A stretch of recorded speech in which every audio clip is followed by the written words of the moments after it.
What is up, everybody? Welcome to a very special AMA edition of Ask Tom Anything. We're going to be going hard. I've already got a bunch of questions submitted from the Impact Theory League in the house, which I'm very excited about. And I'm going to be prioritizing, though, questions that come in the live feed as a reward for joining us live. Yay, thank you. And by the way, if this is adding value to your life, please do share it. That's how we build a community. For those of you that were with us earlier this morning, you know the very special thing that is about to happen. We're at 95,000 likes on Facebook. We believe that we will cross over the 100,000 mark sometime this weekend. So next Wednesday, August 23rd, from 9 a.m. to 9 a.m. on the 24th, I'm going to be doing a 24-hour live Impactathon. So make sure you join us for that. We're going to have a ton of special guests, a ton of original, unique content, things we've never done before, things we've done many times before. Total engagement with you guys. It is my way of being of service. I want to show you how grateful I am. When we set our goals for this year, they were the okay, we should just pack it up numbers were 100,000 across the entire ecosystem by December 31st. We ended up crossing that in May. Now we're at almost 100,000 just on Facebook alone, and it's only August. So really, really grateful for all of you sharing the content, commenting, engaging, telling your friends about it. It is amazing. And for joining me here today, I'm very grateful. I just got back from Joe Rogan. For those of you that saw that live, thank you for watching and thank you for joining for this as well. We had 15,000 people watch that interview live, so that was pretty fucking cool, if I do say so myself. One of my weirder interviews, perhaps. We went all kinds of directions, every which way, which is Joe's trademark. It was really a lot of fun to cover just an insane breadth of topics, none of which I anticipated talking about before going. So that was a lot of fun. I really enjoyed that. And hopefully we'll get a little bit of that here today as we burn through these questions. So, all right. Remember, the AMA format is much more concise. So I'm going to be answering the questions 1 to 2 minutes, no more. We have a lot, and I'm hoping you guys are going to submit a lot more. Again, I'll be prioritizing comments in the live feed. All right, our first question is from Aiden O.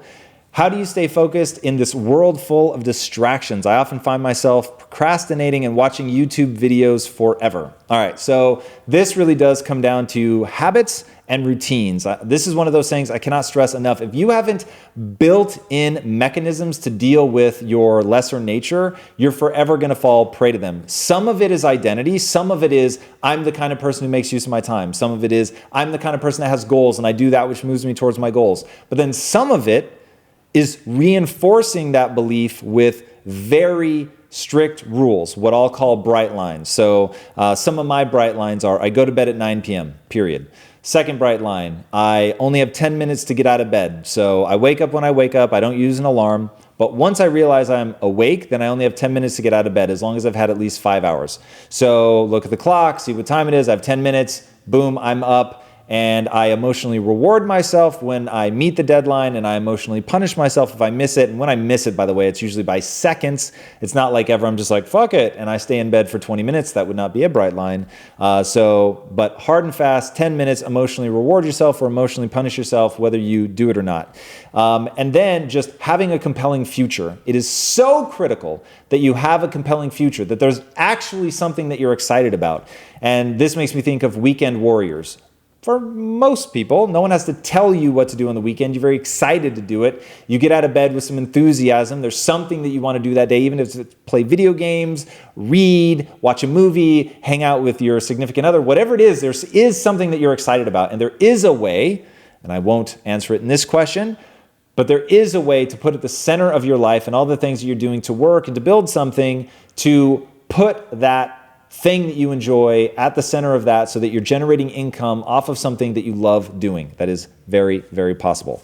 All right, next question is from Jeff Gij, is my guess at how you say his last name.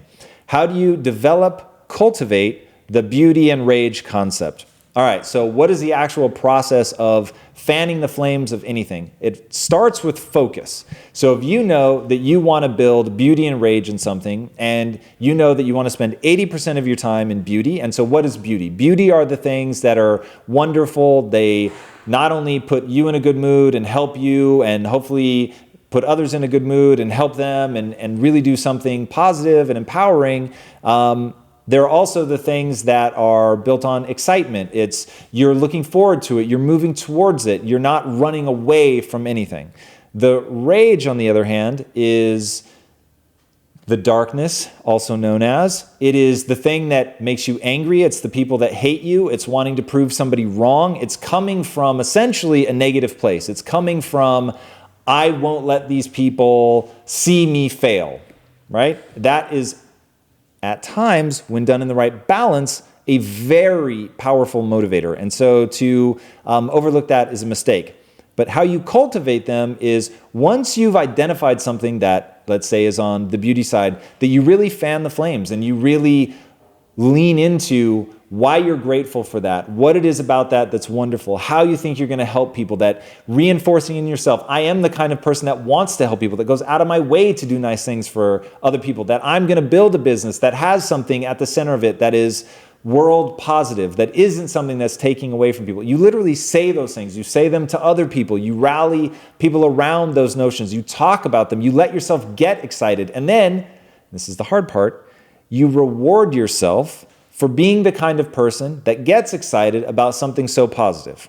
Okay? It's a self-reinforcing loop that just starts with saying, I think this is a good thing. I think it's a beautiful thing. It's something that I'm excited about. It's something I want to move towards and make happen. And it's good. It's good for me. It's good for other people. It's positive. It's uplifting. And I feel good about the fact, and you literally, by saying it, you're reinforcing that notion in your head. I feel good about it. On the dark side, when somebody slights me, when I realize that they actively want for my downfall, they maybe do me the justice of just telling me to my face that they think that I'm going to fail, that I'll hold on to that. And I will, at strategic moments, never to exceed 20% of my time, I will focus on that. And I will focus on the fact that that person thinks I'm going to fail. I will focus on the fact that I absolutely fucking refuse to let that happen. And I will stare at it nakedly. And I will think about how it would feel to fail. What that would be like to know that that person believes I'm going to fail. And then I did. And in that reaction to that, I'll start moving forward with ferocity. And it is actually letting yourself feel angry. And if you need to, furrow your brow, tighten your muscles, stand up, strike a bold posture, really put yourself in an aggressive, dominant position when you're in the 20% so that you feel the power. Because the only point of dipping into the rage is to have the anger that's needed to withstand suffering and to attack it and to go after it and to make it your enemy. And that's why, if you didn't hear in all of those words how dangerous it would be to spend more than 20% of your time there, then you run the risk of letting that overtake you. Because thinking like that, being in that aggressive stance is a major turnoff to people. It's corrosive internally over the long run. All right. So the next question comes from Mario. I am an entrepreneur in the design and marketing business. This year, I decided to stop working based on the agency model and promote myself. This will also give me more time to focus on a startup project.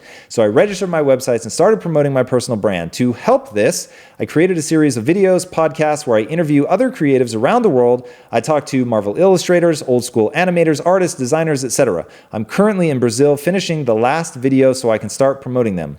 I know I have the skills and the experience. I'm curious about how should I transition from a brand to my own name. Should I focus on a specific niche or market everything I can do? How did you manage to create such a strong personal brand in parallel to your business?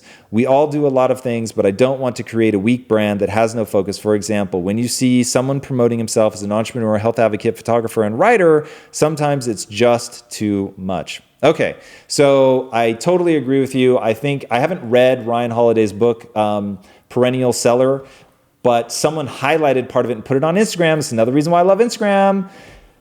If you're following the right people, you can really get good stuff. And in the quote that they posted on their Instagram was a highlighted section of the book, and it said, the thing that most makes people fail to create something that will last is that they try to do multiple disparate things at the same time. So if you look at everything that we're doing at Impact Theory, all of it adds up to the exact same thing. Our mission is to pull people out of the matrix. And so everything that we do has got to feed into that ethos. So whether that is this content where I'm just laying it out, there's no real narrative to it, it is just the direct ideology, or whether it's a show looking at pop culture and the things you can learn from pop culture, coming soon, or it's Impact Theory, the interview show, or just the traditional narrative content where it is straight up, you're going to watch a movie, a TV show, you're reading a comic book, all of that stuff all has to exist to pull people out of the matrix. It all has to be empowering content. It all has to give you the same emotion for the brand. So it doesn't have to sell the same exact product, but you need to immediately understand how all of those products are connected. So yes, being an entrepreneur and health advocate, no problem there. I will tell you right now that those are two areas that you're going to see me talk about. But both of them are truly necessary for getting people out of the matrix. So there is an inextricable link between the mind and the body. You have to understand them both to cognitively optimize. You have to optimize your health in order to actually get your mind in the state where you truly can break free of all your limiting beliefs. So that whether people see that as the same or not, once you watch enough content, you'll get why that's a necessary piece of it. So it being necessary is where it becomes interesting. So for instance, if you want to talk about being an entrepreneur and a health advocate, your photography better center around those two worlds, because if it's just random photography, then that's where it gets much less interesting, because now it's just there's no unifying theme for the audience. Okay, next question is from Felipa. I wrote a long while ago and told you I was a scientist who writes fiction on the side. I have since quit my job as a scientist because I realized I was not 100% passionate about it, and I didn't want to do that for the rest of my life. Plus, I was not having a lifestyle I enjoyed. Now, I have to figure out what I want to do next, since I am not in a position where I can live off of my writing. I have savings that will allow me to pursue the other interests for about a year. Okay, so what's my advice? What's the best strategy? If you have a year and you know exactly what you're trying to accomplish, then what I would try to do is figure out what is the fastest thing that you can sell, because basically you've got a year to begin generating revenue. That's actually a really long time. So you have to get a realistic picture of what can you sell, what is the delta, right? So your writing makes you X and leaves you Y amount of time. How much can you monetize that remaining amount of time, and what is the gap between what you're earning as a writer and what you need to live on? So that's really the only gap that you have to cover. Then I would try to leverage the infrastructure that is already there to help you get jobs as a writer. So without knowing exactly what you want your writing to be, let's pretend for a second that it's something that other people value as well. So if you want to write all the time, a great way to supplement that would be, say, creative copy or something like that, to find an ad agency that's writing really interesting copy, maybe narrative focused, using or leveraging the technology of something like Upwork, where you can work from wherever on whatever hours you want. You're still writing, but you're able to monetize that. Now, I'll tell you right now, you can definitely make a full-time living as a freelance writer. So it just comes down to, when you say you can't make a living off your writing, how you're defining the writing, what writing you'd be willing to take for work, and how familiar you are with freelancing and making that work. And if you have a science background, Jesus, you could be a science writer, which they can charge an arm and a leg. So even if you only made part of your day doing the science writing and the other part you tried to spend maybe writing for an ad agency or something like that let you dive more deeply into the creative, you ought to very rapidly be able to build out a portfolio of clients, assuming you can actually write well, and that is the hard thing to face. But I'll just be really arrogant for a second. It would be very easy for me to make north of $100,000, maybe significantly more than that, just as a copywriter. So, and that's just using Upwork, by the way. I could do that from Bali, Bora Bora, Tahiti, like wherever. So understanding the tools and the technology that's already out there, that's got the infrastructure for something like this, where you have a year and you need to build up that client base while you leverage your savings. All right, so that's my advice. We're getting some questions coming in. Amazing, amazing. So here we go. Question from Brian Jacobson. How much do you think your internal dialogue has to do with your anxiety, depression? In the beginning, I think that it played a huge role, and that's how the neurons began to fire together and wire together. But it's a little more insidious than just the dialogue, because my dialogue was possible, but I would paint scenarios of something going wrong. I would imagine and a lot of times it was just what if scenarios. Like I was thinking through, like to protect myself. So, what if you go out there and you don't remember what you were going to say? Like, how would you deal with that? And how would you deal with it if the audience started booing? Well, now what I'm thinking about is the audience is booing and I've forgotten what I'm going to say. And so all of the things that I'm thinking through are negative scenarios. My brain begins to think about them. And then some part of your brain goes, Jesus, I never even thought of that. And so that gets into a pretty dicey arena. So you need to make sure that the things that you're obsessing about are things going positive, that you're actually putting in all the work. I was thinking about that today, that anytime I'm going to do something like this, I don't need the questions ahead of time. I don't need to prepare. And the reason is my entire life is the preparation for these things. So there's not going to be any last minute cramming that I could do that would make even a tiny bit of difference between what I already know and have spent the last 20, 30 years accumulating that knowledge, making the unique connections, talking to people about it, really establishing it as something that I understand as an actual worldview. So when you obsess about something and don't prepare for the negative stuff, you're not setting yourself up for failure. That either happened or didn't happen based on your preparation going into whatever you're going to do.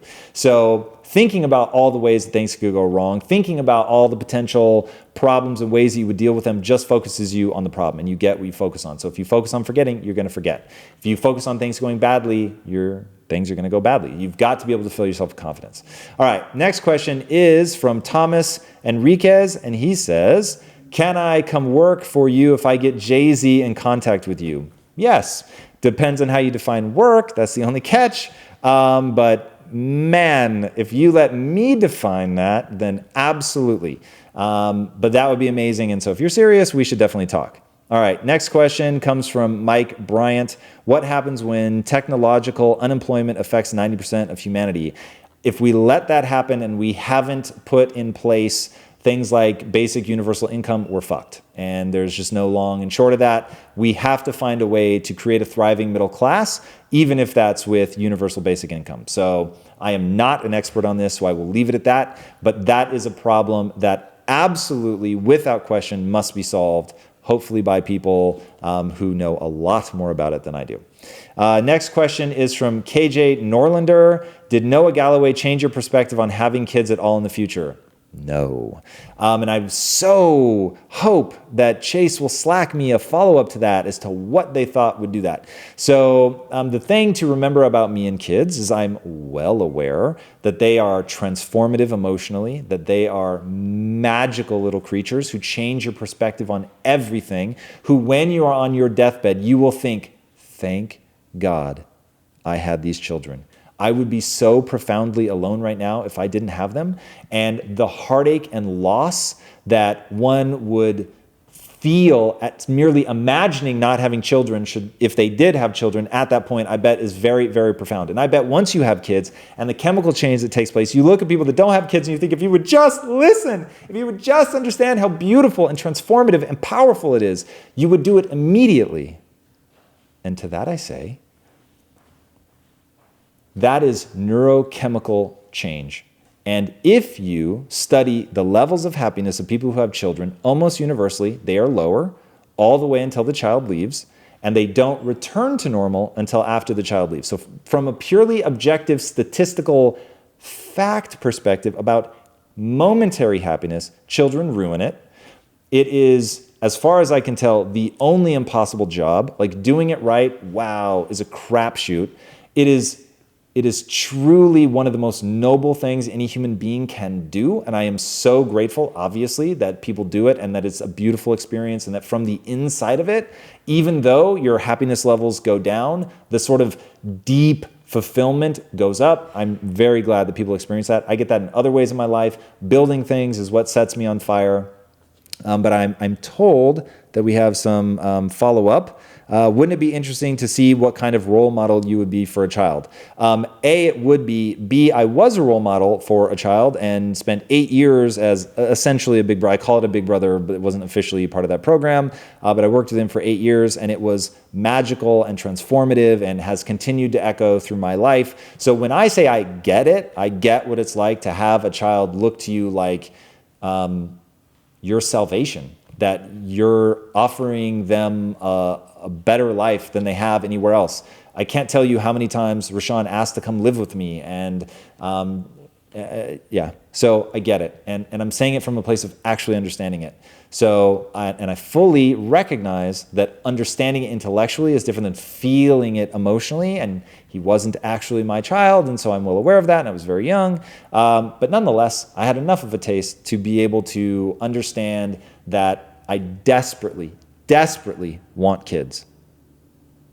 The only thing I want more than kids is to not have kids. So it isn't me going, oh man, having kids sounds like it sucks. Having kids sounds like it would be amazing, but it also doesn't suit what I'm trying to do with my life. And so therefore, not having kids edges it out. And then also, emotionally, I exist in a place where my life is literally my dream. I have constructed it brick by brick to be exactly what I want it to be on a daily basis. So I don't have that sense of like, man, I could really fill this void with something. And I have dogs. Okay, enough on that. Next question comes from Jeremy Thompson. Have a great idea, but barely make it paycheck to paycheck. How do I start to plan and bridge the gap towards execution? Is there a way to access funding, and would you recommend it for a first-time entrepreneur?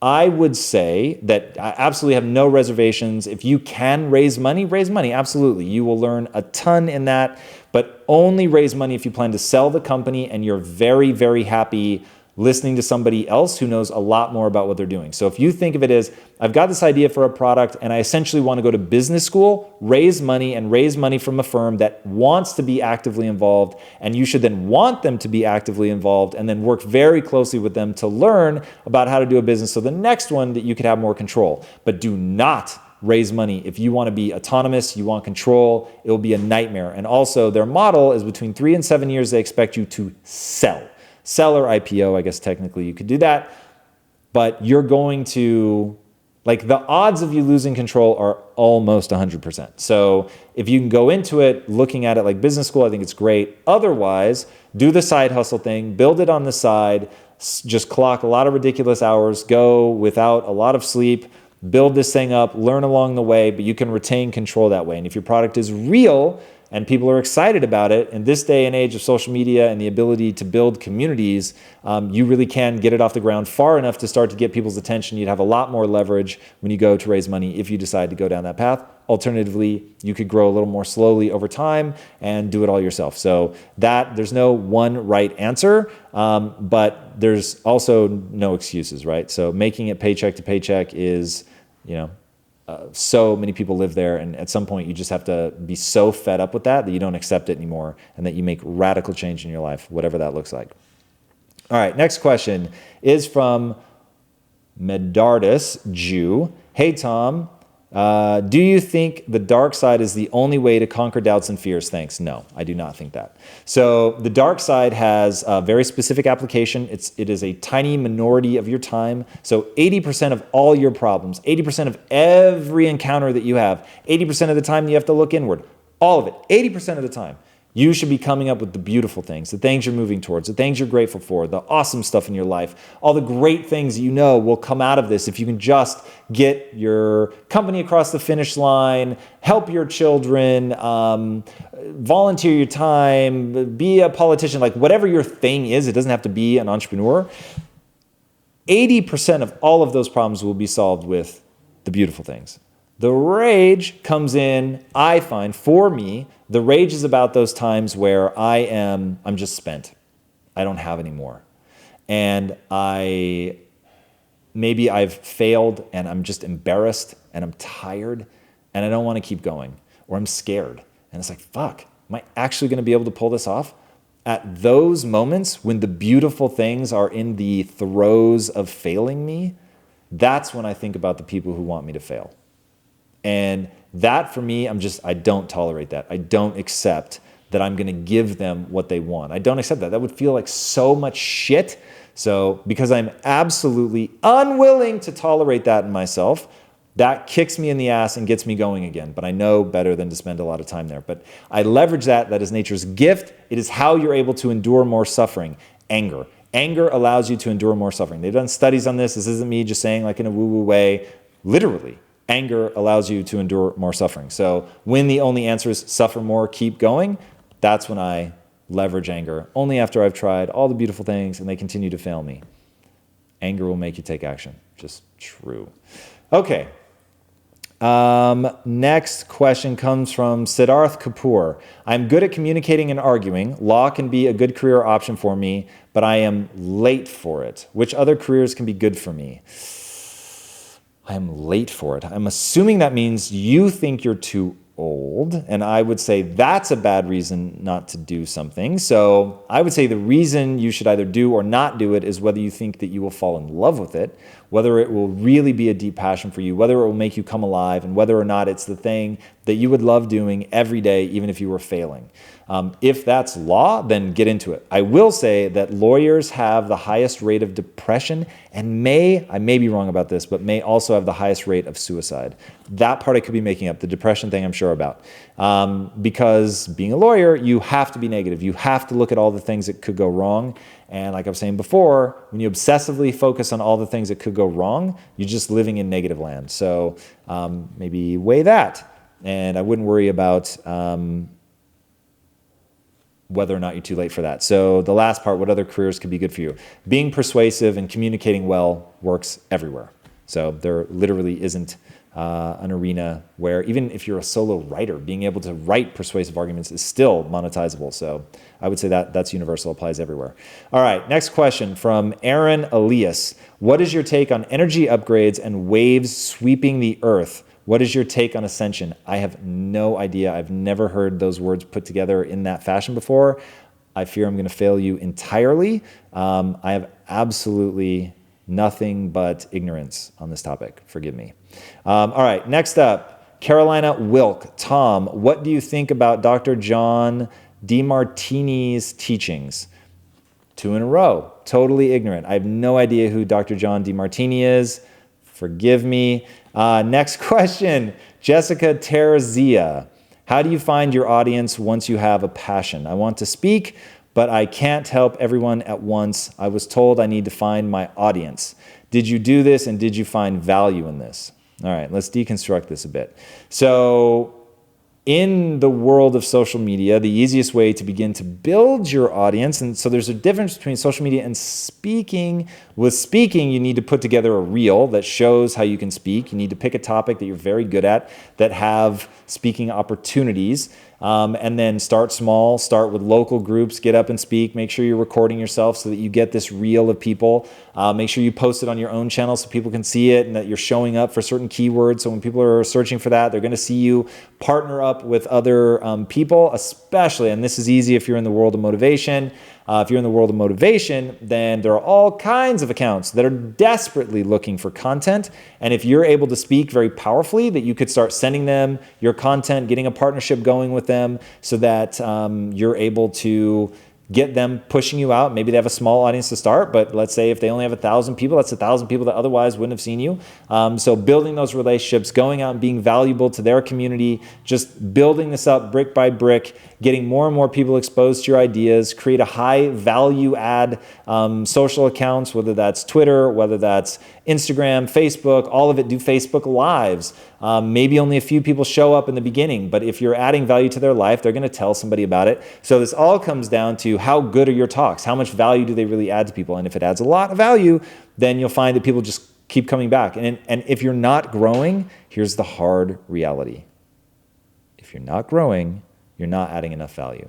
So one of the most powerful things that I learned from reading Disney's biography was that every time the company wasn't where he wanted it to be, he refocused on making the product better, the product better, the product better. It's not about making the marketing better, marketing better, marketing better. It's about really, really focusing on the product. And in this case, the speech is your product. So making sure that you get your product great.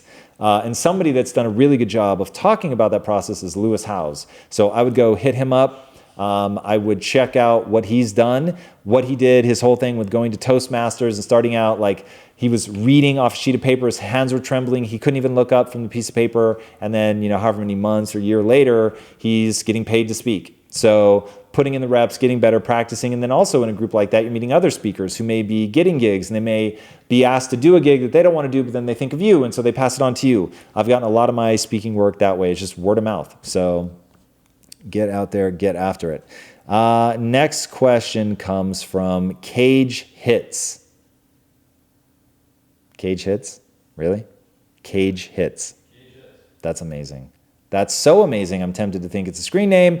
But Cage Hits says, you say you are building this community for later down the road to build the studio. What skills would you recommend we cultivate now in order to provide you with value down the road? Questions like these make me want to like cuddle the camera or the microphone or something. Like you can't imagine what it means to me and everyone else here when you ask a question like that, dude. Anybody that says social media is like destroying the fabric of society, they've built the wrong community. Can we just agree on that? Thank you, just first of all, for asking that question. That's so amazing. I will say this. Pursue your truest and best life. Whatever makes you come alive, whether it can be useful to us or not, like don't worry about that. We're going to be here. We are going to remain providing content for free. So don't think you have to help us to be an amazing contributor to this community. Just asking that question is fucking amazing, and I'm so grateful for it. The skill set that we will need, the ones that we're really focused on now, we need writers and artists. That's a really, really big deal for us. So writers and artists, we're building out contests. We're hopefully partnering up with, I guess I won't say until it's real. We're partnering up with a very large company that is just amazing at attracting writing talent. I'm very excited about that. I really, really hope we close that. But yeah, we're starting right now on comics. And so we need writers for comics. We need artists for comics. Ultimately, we'll also be putting together, so the whole notion of Impact House is meant to get creatives here, whether screenwriters, whether traditional authors, whether comic book writers and artists, bringing people together to meet each other, to bounce ideas, to get things going. We'll present people with ideas that we're trying to get into production. So if somebody is gravitating towards that and they want to latch on to one of those projects and go into our development cycle, then that's also something. So I guess watch, we'll be making announcements around that. And you can also ping us at Connect. One of the contracts that I'm working on now is our submission thing. So you guys can submit it, know exactly what your rights are, who retains what, all that good stuff. But anyway, to the first part, I'll just reinforce that. Live the life that makes you feel most alive. And if that aligns with us, that's really, really amazing. But you can still be a really vibrant contributor to this community without that. Okay, next question. Davis Sarrett. How, besides speaking for free a lot, do you build a career and a following as a speaker? How do you self-publish your book effectively? All right, those are two very different questions. Let me just go through them. All right, so how do you build a career and a following as a speaker? So you're sort of discounting the one thing that I would say is the right answer, and that is speak for free a lot. And the reason that you're going to be doing that is just like interning. You're going to be getting your name out there. You're going to deliver value. There's no barrier to entry to bringing you on other than they need to vet to make sure that you can actually do it. But if you can do it, you're getting what you want. It's not the money. The money's not what you're after. The short-term money is not what you're after. The long-term money only comes if you're able to build a reputation and really improve as a speaker, get out there and absolutely crush it, right? So don't lose out on the opportunity to make $100,000 a speech later because you want $5,000 a speech now, okay? Way better to say, you know what? I am going to do this one for free. You know what? My normal fee is $10,000 a speech, but actually I'm going to waive this one and I'm going to do it for free. You can even do that so that you're letting it be known that like that's your normal fee. But your job, if you're trying to build a following especially, you've got to get out and do it. It's literally shaking hands, kissing babies. It's letting people know you're there to be of service to them and that you're not just trying to be a rock star. If you swagger out on the stage, do your thing, drop the mic, and then peace the fuck out, like you're not going to build a following. So in the beginning, like, dude, let me tell you, when like I'm going tonight, if you're in the LA area, 7 p.m. downtown LA, Boomtown, baby, look it up, meet and greet. And despite the fact that I have a 9 p.m. bedtime, I will stay there and answer every question that people have, period. Period. Why? Because I want you guys to know that I'm serving you. And I want to do that because ultimately I'm going to need your help. I'm going to need your support as we're building the studio out. And there are going to be things that hopefully I can create that are valuable enough to you that you would rather have that thing than the money. But the only way that you're going to feel that is if you recognize what this company really stands for, who I really am as a person. That's my silver bullet. And so we've built what I think is one of the most rapidly growing organic audiences. And take organic lightly. We do a lot of cool marketing shit, some of which we throw money at. But it's all real people. It's not like bot farms in India or anything. So we've got to be one of the fastest growing. And the reason for that is this company, every human being that touches any aspect of this company is just dripping a desire to help. So as long as people feel that and you're willing to go the extra mile, I think you can really build something special. All right, next question. And I did fail you on the self-publishing thing, but I went a little long in the first part. And I've never self-published a book before, so I'd just be giving you sort of best practices of marketing. Anyway, question from David Daly. If humans are truly malleable and capable of achieving anything, why must we put in thousands of hours to master a skill? Why can't humans master skills much more rapidly than this? All right, this is actually a fascinating part of evolution and the trade-offs that we have done. So if you look at other animals, take ants, for instance. There's a certain type of ant, I forget their name, but they can build, as a unit, complex structures. They can pick things up, they can hang from things, they create shapes, they turn into towers. It's insanity. And all of that is pre-programmed. Nobody teaches them anything from the drop. The moment they come out, they're ready to go. They can build these structures. It's all just instinct. It's all built in. Now, when you build stuff in, what you're trading off is flexibility. So the reason that it takes so much time and energy is because we have said, you know what, don't pre-build much in, but instead be a canvas that can respond aggressively to its environment, that you can go in virtually any direction that you need to go in. And that flexibility giving us the opportunity to thrive in crazy environments, to specialize in something over time, to change our specialization, to adapt to changes, dramatic changes in the climate that we otherwise would fall prey to. That's why we've survived long enough to become the apex predator. Things that wiped out other people didn't wipe us out because we could adapt. So it's a trade-off for maybe complexity of skill set from day one and flexibility of skill set over the long run. So that is why. All right, next up from Cameron RN. Any new books you would add to your 25 must-read list?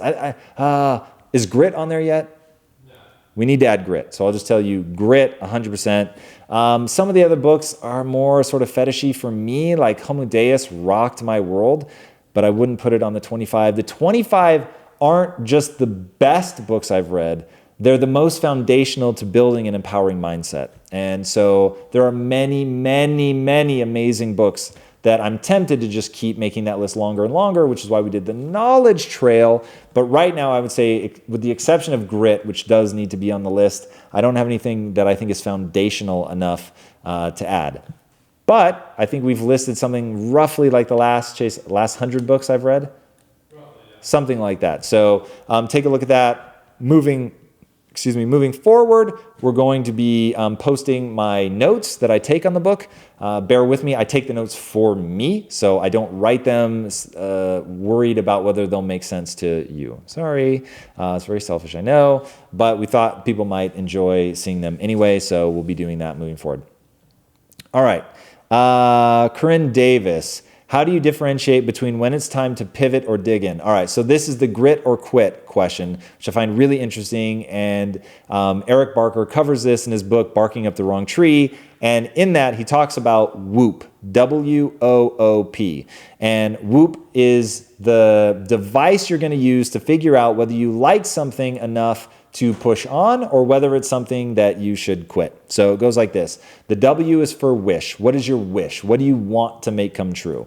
O is for obstacle. So what is the, the first O is an obstacle. It is, oh God, is it objective? I'm going to say it is. Somebody's going to need to look this up. I'm failing myself right now. Objective, like how do you actually plan to get there? What is the path to that? Then the next one, so basically making your wish concrete. So that's the important part, even if I'm not getting the right word. The second O is obstacle. Wow. So what is the obstacle that you're going to have to overcome in order to get there? And then the P is, you looking this up by any chance? Plan. All right, so I think I need to look these up. I should have fast access to this. Oh God, let's see how fast we can get there, because I've just muddled this one up. I'm too terrified or horrified with myself. So wish, outcome, obstacle, plan. All right, so wish, the outcome, so making it specific and concrete. So the wish, I want to be rich one day. The outcome, I want to be rich by building a nutrition company. Okay. Obstacle, what's going to stop me? There's 1,600 protein bars on the market, so how will we differentiate ourselves? We're going to have to become our own manufacturers, create something new, and market it in a whole different way. Plan, okay, how do we actually take over social media? What does 1,000 screaming fans look like? And you just back into that. You've all heard me, I assume at this point, heard how I backed into why we're creating a studio and all that, so I won't do that. It's also very long, but that's Whoop. All right, so if when you do your Whoop, you sit back and go, man, I'm ready to go after this. This is amazing. I'm so glad I did it. I now have my plan. I know exactly what I'm trying to do. That's something that you should pursue. You should grit it out and keep going, even if it's getting hard. If when you lay out the plan, you're like, dear God, that sounds exhausting. I'm not sure I want to do that. Then that's something that you should quit and move on to something else. All right, found that pretty fast. Chase, thank you for your help. Next one, Chris Berry. Do you think glyphosate is behind a lot of the health problems associated with the microbiome being damaged? All right, so this is one of those where I'm early enough in my research that I know the word glyphosate, but I don't remember what it means. So I'm going to look it up really fast, and then I will tell you what I think it's behind. Glyphosate. Oh, the pesticides. So this is that thing, that everybody is super freaked out over. I think it's in Roundup, and people just are not happy about this shit. I don't know. I think that environmental toxins is part of it, and there's this whole concept called POPs, persistent something pollutants, and I don't remember what the O stands for. I'm not doing well with my acronyms today, but persistent pollutants. The exposure that we get, BPA is one that people talk about a lot. I think that you're probably getting, it's one of the things that either disrupts your endocrine system, disrupts the microbiome itself. One thing that I'm testing, like if you're really paying attention, my Snapple is now see-through. And the reason that I do see-through Snapple now, I'm cutting it about 2/3 water and 1/3 Snapple, is I want to see if I notice any difference from significantly reducing and maybe ultimately completely cutting out all artificial sweeteners from my diet. I want to see. I for so long just relied on the fact that I don't feel any difference, that doesn't mean that I'm not edging towards catastrophe every day. So I'm going to try it and give it a real legitimate shot. Let's call it 60 to 90 days. Right now I'll commit to with highly minimized amounts of artificial sweeteners. I won't go all the way because there's some things in my diet that, God, it'd be hard to get the level of fat in my diet that I want in a pleasurable manner without artificial sweeteners. And since I'm not convinced yet that artificial sweeteners disrupt things as much as they might. So anyway, glyphosate, it's bad. Clearly, we should get it out as fast as we can. Any toxins that cause any sort of disruption in the body, they all stack. So I doubt the glyphosate is like the end-all be-all, but I bet it ain't helping. So yeah, that is the microbiome, man. That shit is fascinating. You want to talk about something I have to stop myself from putting on the 25 list. And I might one day, just because the connection between your gut and your brain is so powerful. You just can't get your mind where it needs to be. All right. Nathaniel? Arity. Man. Oh, that's as close as I'm going to get. All right. When are you coming to Indonesia? I need to share a lot of things. I have no plans to come to Indonesia yet. I would love to have a reason to go to Indonesia. You can certainly share here. I know this can be very nerve-wracking to share something vulnerable. You can also DM me. That may be a way to get something across, a little easier than me coming all the way to Indonesia. Next question, Avi Ad. You've talked about depression and the indisputable benefits of exercise. There is also research building on the therapeutic use of psychedelics. Do you have any experience with any? So I'm super intrigued by what's going on in the areas of psychedelic research on that. And if you read Jamie Wheel and Stephen Kotler's book, Stealing Fire, they go into that. Really intriguing, and I'll be watching very closely over the next several years. I've never experimented with psychedelics because I am a chicken. There's no reason other than that. I'm just afraid that something will happen. And I guess my identity for so long has been that of the guy that doesn't do drugs. So I drink occasionally alcohol, and my wife has gotten me to try weed, I think 3 or 4 times.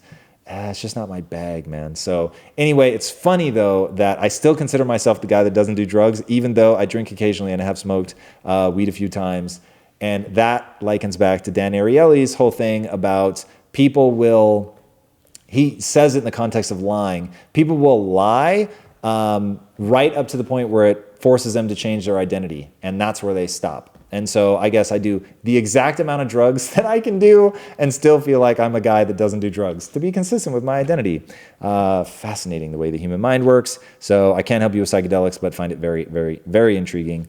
And honestly, it's one of those things, the more data that comes out, like I might have to try it if for no other reason than to see if it has an impact on my anxiety, which would be utterly fascinating. All right. Ahilan Anandasivam. Wow. I want to hear that said well. Hi, Tom. I'm a music composer studying composition and writing music for advertisements and soundtracks for short films. How do you recommend I build relationships with agencies to receive more scoring work, as well as promote myself through Snap as it's a closed platform? Let me know if you can. Thanks. All right. Dude, being in the game of creating music right now in this day and age is unbelievable. So right now, my friend, there are hundreds, if not more, motivational accounts. They're so desperate for music. And I'll count us in that. So every week we put out impact quotes. We have to find music somewhere, somehow, that we're not going to get a copyright flag for using. If you write amazing music, there are so many people that would desperately want to get a hold of that music. Write something for them, give them, you don't even have to give them exclusive rights, just let them use it. If you let them use it, they will tag the life out of you. So you get a tag, you start finding big accounts, and you can write really powerful music. Remember, this all comes down to how good are you really? So you actually have to be good. So I'm basing this all on the desperate hope that you don't just think you're talented, that you're actually talented. But if you're actually talented, my friend, in this day and age with social media, with YouTube, people are desperate for music. Desperate. So go forth and prosper. You should be pinging them all. Every morning should start with hours of outreach, telling people that you write music and that you want to give them music. They'll flip out. They will flip out. All right, Chris Good. What's your thoughts on the best ways to overcome the apathy or lack of drive when it comes to depression in order to get the momentum you need to start making progress again? Okay, depends on where on the depressive spectrum you fall. So I'm going to say that you're all the way over here, like catastrophic, can't get out. I've been in it for a year or more. Like this is just bad news. I don't want to get out of bed, nothing. All right, that is a brain chemistry imbalance. It is also almost certainly tied to your gut. So the first thing I would do, I'm not bullshitting you. The first thing I would do is read The Gut-Brain Connection is the name of the book. That talks about the two-way communication, the neurotransmitters that are signaled and received, the fact that I think it's 95% of the serotonin in your body is stored in your gut. Anybody else hearing that? 95%. It's not all made there, but 95% of the serotonin, one of the things that makes you feel good, elevates your mood. In fact, SSRIs, selective serotonin reuptake inhibitor. It basically stops your serotonin from being remetabolized. So serotonin is the name of the game when it comes to depression.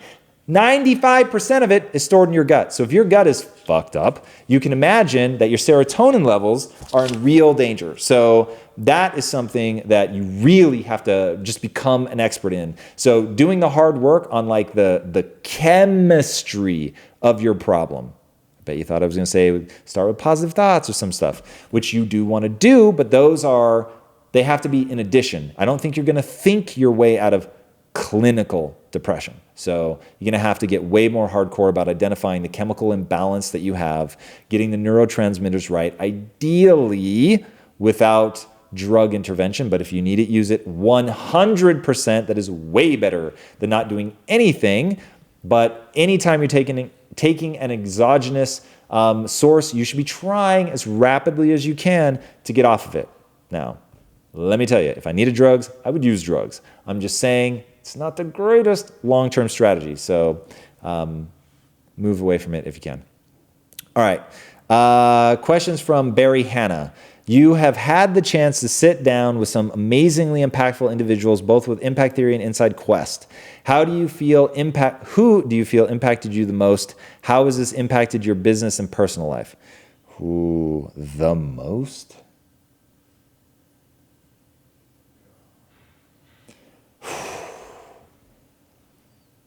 He's my favorite. So you were saying Goggins, right? He's my favorite, and he had a big impact on me, but that's really about suffering. And the honest answer is Tim Ferriss. But he impacted me with his book. And I don't think people know how much that book changed the course of my life. I read the 4-Hour Workweek, and it made me see marketing in a whole new way. And that whole new way ended up becoming Quest Nutrition. I was looking for my 1,000 Screaming Fans, which he got from Kevin Kelly, I think, but I read about it in Tim Ferriss. Never checking my email. I got that from the 4-Hour Workweek.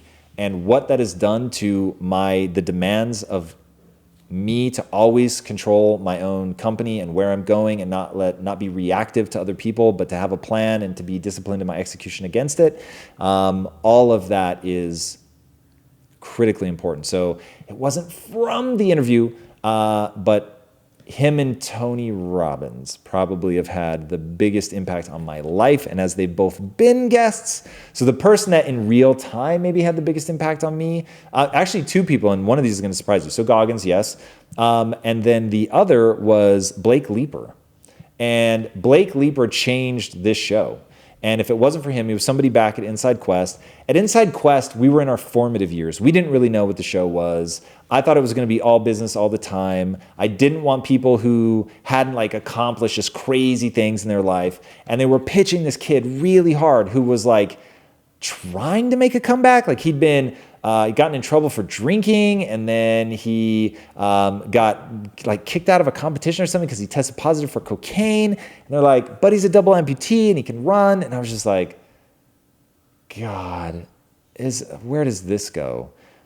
And the brilliant people behind the show, Christopher, Courtney, Lisa, and I'll just assume Casey was in on it as well. They were just like, you really have to give this guy a shot. And so I did it. And halfway through the interview, I realized his human interest story, his overcoming the obstacles, his imperfections, his willingness to be raw and vulnerable, and my willingness to reciprocate and go there with him is the show at its finest. And so then it was like, oh my God, you guys are so right. We need more guests like this. And that really became the new paradigm for the show. All right, that feels a little indulgent. There's not a lot you guys can take away from that, so I'll move on. Carolina Wilk asks, what do you think about the law of attraction? It's 50% awesome and 50% total bullshit. So the 50% that is awesome is you get what you focus on. And so if you're thinking about, I can make these positive things happen, I can do this, it's going to give you the sense of confidence and belief that allows you to take that first step. And that first step is everything. The part that's total bullshit is I can will a parking spot. I still can't believe that was actually an example they gave. I can will a parking spot into existence. It's called waiting around long enough till somebody in a parking spot that you want leaves. So anything that inspires people to not take action, to just sit there and think about something, that winds me up. So massive action is the only thing that works. So if you're thinking about positive things, all the things that you want to make come true, all of that, and it's forcing you to take massive action. You're going out and you're executing, you believe that you can do it, you focus on that you can do it, and then you actually learn the skills acquired, and go and execute, then that's fucking amazing. So when I watched The Secret, I loved it. And I just shut off my brain to the parts that I thought were madness, which, by the way, is a very good technique. Don't throw the baby out with the bathwater. Just because half of it doesn't make any fucking sense doesn't mean that the other half isn't amazing. So use what makes sense, discard what doesn't. That's how you become a unique person. All right. Next up, Mariam Tufani. How do you deal with disappointments along the way when you've started a new business? Okay, so this one for me, the thing that I use to combat disappointments is twofold. One, I believe I can learn anything. So the failure, the disappointment, okay, what did I learn? What can I do better next time? And then also I'm viewing myself on a very long timeline. So I'm messing up, I have failed, I missed a huge opportunity, let's say, and there's an awesome quote from Jim Carrey. He said, until you have had somebody come up to you and say, hey, there's so-and-so out in the audience tonight, and they're make or break. If you do well tonight, you're gonna make it. If you do poorly tonight, it's never gonna happen for you. He said, until you fuck that up 5 times, you haven't even started yet. And I loved that so much because people are gonna think, oh my God, it's all riding on this one thing. Bullshit. No NBA career rides on any one shot, never rides on any one game. It doesn't even ride on any one championship series. At the end of the day, it's about showing up consistently day after day, month after month, year after year, decade after decade, relentlessly acquiring skills, relentlessly learning from your mistakes, so that all of this is adding up to something. So I'm on Joe Rogan today. That interview goes so many fucking weird places, and it was really fun because on many of them, not all of them, but on many of them, like, yeah, I've thought a lot about this. I've read about this. Oh, wow, like, here's a topic I never thought we were going to talk about. But I can go there because I've been out of just a desire to learn. I've been reading about a lot of different topics to find out which ones stick, which ones are exciting for me, which ones really add up to something that's usable. So when you take yourself over a long timeline and you just repeat these behaviors over and over and over and over, like the obstacles, they fade into the distance. It just becomes one more learning experience. And when you remember that all of life is but practice and nothing is ever performance, there is no big day. There's only one more time to practice dealing under a high stress situation or under the bright lights, like whatever the case may be. But when you know this is just one more opportunity to practice, and I will get another opportunity again because I'm willing to get great. I want everyone to listen to the following words. These words are oft repeated, and so they become cliche, and so people stop to hear the real power in the words. If you want to be successful, there is one path. Get so good they can't ignore you. Get so good they can't ignore you. If they can ignore you, you have not yet gotten good enough. And once you just accept that fucking hardcore truth that if they can ignore you, you have not yet gotten good enough. Go watch Dragon, the Bruce Lee story. That is an awesome fucking tale of a guy who got so fucking good they could not ignore him. They wanted to at every turn. The amount of racism that guy ran into is fucking insane. He created the show, oh God, what's it called? Where he's the monk traveling the land, grasshopper, Kung Fu. He created Kung Fu about himself, a Chinese man. It was played by a fucking white guy. I've got to imagine that was very troubling for him. But did he just flip out, shut down, and say this is unfair? No, he kept getting better, and he started making movies. Fuck them. If they won't let me on TV, then I'm going to make movies, and I'm going to make martial arts films that are unlike anything else anyone has seen. He used to take challengers in martial arts competitions. He would get in the ring and say, hey, anybody want to fight? If you want to fight, come in right now. I will fight you.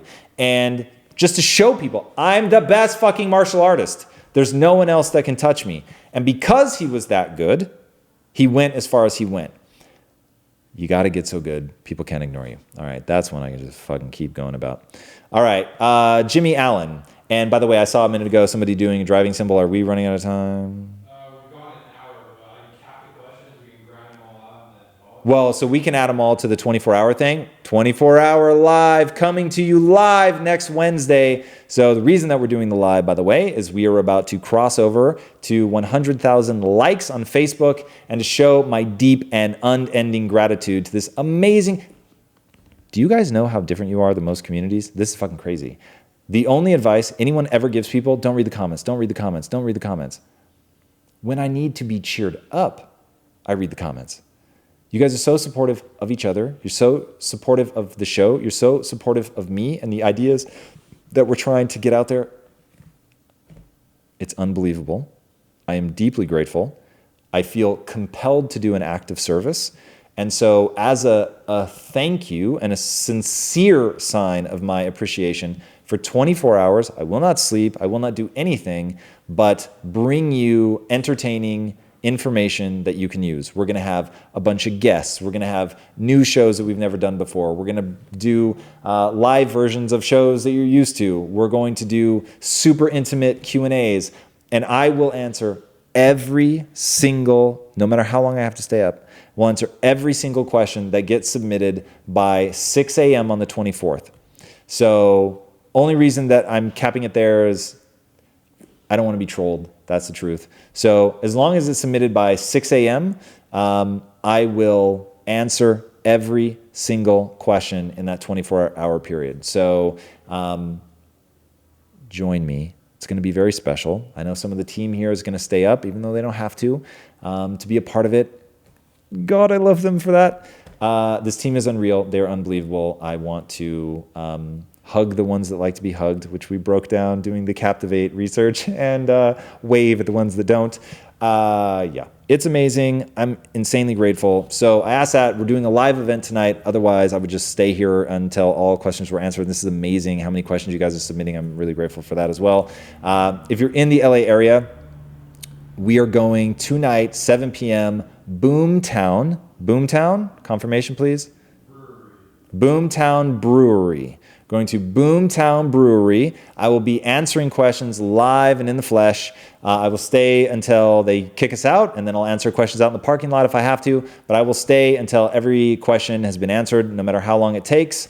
So meet me, Boomtown Brewery, downtown Los Angeles, tonight at 7 p.m. And so how long do I have right now to answer questions before we have to leave? And I need like a 15-minute buffer.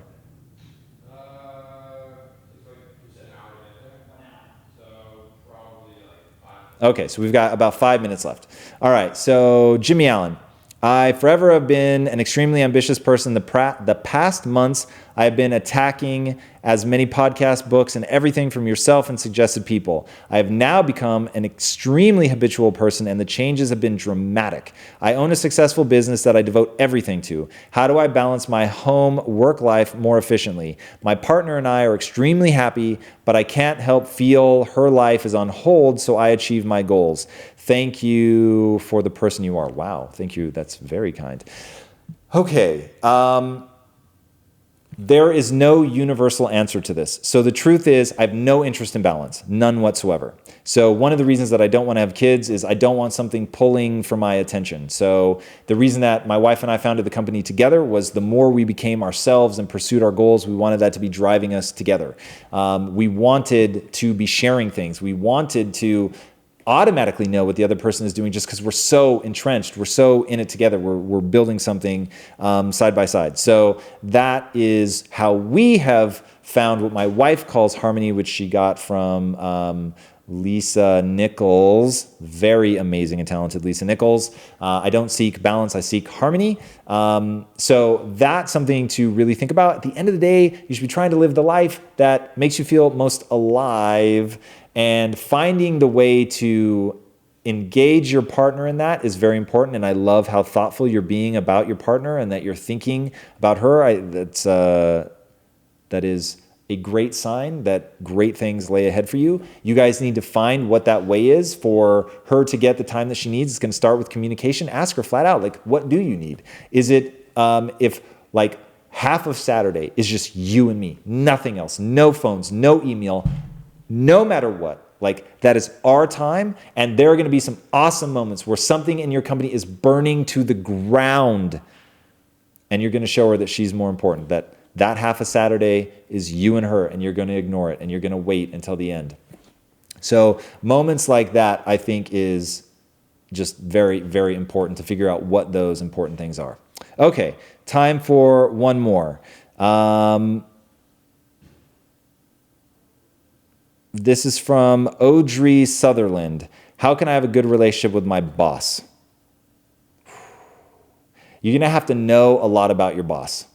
You're going to have to figure out what it is that makes your boss tick, what's their communication style, what is their value system. Literally read Captivate. It will really help you. What's their ocean score? So that you understand how they perceive the world. You understand the things that mean something to them so that you can communicate in their language. And then at the end of the day, like if you know what they want, you've had them lay it out, you know exactly what they expect, you know what their language is, how to communicate back, then it's about just an obscene level of performance. For your own reasons, by the way. Don't do it to impress your boss. Do it because you want to be a linchpin. Do it because that makes you feel good for yourself. Do it because that level of skill, that ability to play at that level is marketable. You can go anywhere. But I find that and some of this does depend, is your boss insecure, or have they gotten to a good place in their life? If they're insecure, then unfortunately things like flattery can go a very long way. And there's some very distressing studies about how even when somebody knows that the flattery is insincere, that they still like it. So understanding that, if there's politics in your company, figuring those out, what are ways that you can make your boss look good? Helping other people shine is always a pretty great way to get ahead. But if I had to boil it back to everything that's universal, communication, understanding their communication style, understanding their values, and really getting absolute clarity with what they want, and then deliver on that and surpass all expectations. All right, guys, I have to bail out for now. Hopefully, I will see many, many, many of you that are here in the Los Angeles area tonight, 7 p.m., downtown LA, Boomtown Brewery. Ask for Tom Bilyeu or Impact Theory. We're going to have our own little group, and I'll be there answering questions till there are no more questions to answer. So I look forward to seeing you guys. Thank you so much for joining me for this. Man, your questions were awesome. If we didn't get to them now, we will make them part of the live on August 23rd, starting at 9 a.m. and going to 9 a.m. That's Pacific time. We'll be doing questions there. It's always going to prioritize you, no matter who the guest is, no matter what. We're going to be taking your questions. So if you want to jump in at any time, know that we will, for 24 hours, have somebody manning the comments to make sure that if you have a question, that it's getting answered. So, all right, that's it. Guys, thank you so much. If this added value, please do share it. That's how we're building this community. That's how we've gotten as far as we've gotten. We're very grateful for every single share. And until next time, my friends, be legendary. Take care.